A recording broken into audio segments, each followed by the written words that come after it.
السلام عليكم ورحمة الله أحبابنا الكرام في مصر وخارج مصر، يا رب تكونوا دايما بخير وصحة وسلام. النهاردة هصور لكم منظر الغروب من اللايت هاوس في دهب.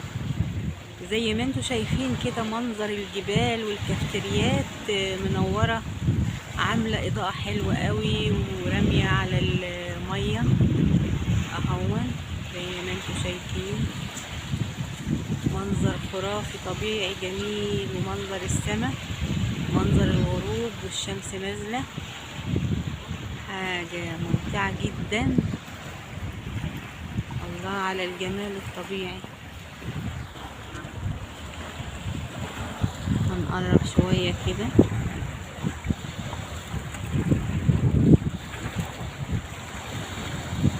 منظر البحر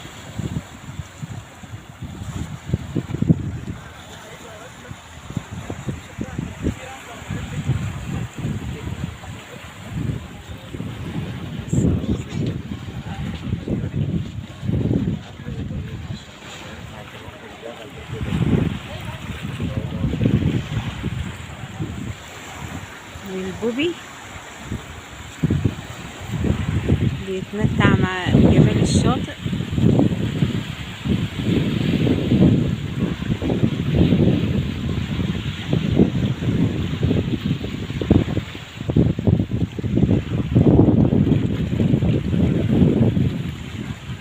ودي كانت نبذة بسيطة لشاطئ اللايت هاوس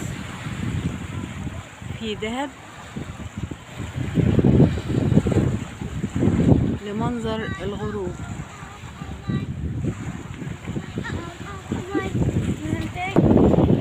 وهنا الكافتريات على الشاطئ.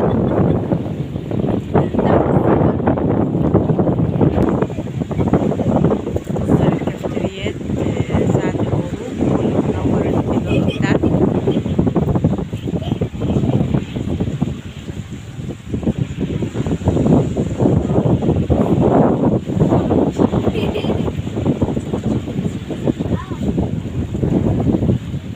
هنا الصبح بقى بيبقى الناس قاعدة مبسوطة هنا. الغطاسين بيبقوا نازلين هنا في المية دي.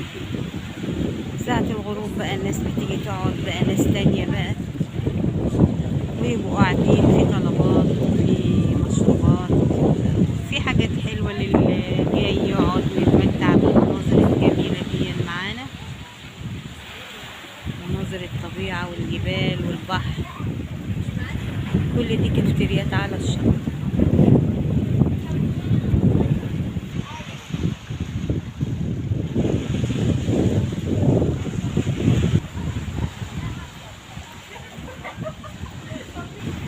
وهنا خلاص بدأت الإضاءة تختلف لأن الشمس نزلت، والغروب كده بدأ ينزل كمان. وكده منظر الجبل معانا بالليل، والإضاءة على الشط زي ما انتم شايفين، إضاءة الكافتريات. يا رب تكونوا استمتعتم معانا بمنظر الغروب في اللايت هاوس في دهب، ونتمنى لكم فرجة ممتعة. السلام عليكم ورحمة الله وبركاته، ومستنيين كومنتاتكم الحلوة